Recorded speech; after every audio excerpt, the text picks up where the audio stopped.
TikTok খুব famous একটা নাম, সবার মনে থেকে গেছে।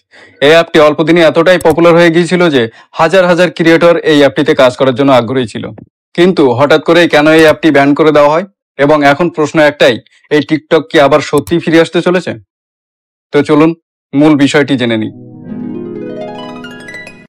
2020 29 জুন হঠাৎই টিকটক ব্যান করে দেওয়া হয়, কারণ টিকটক ভারত থেকে ডেটা নিয়ে চাইনিজ সার্ভারে রাখতো এবং চীনে ছিল চাইনিজ ন্যাশনাল ইন্টেলিজেন্স ল।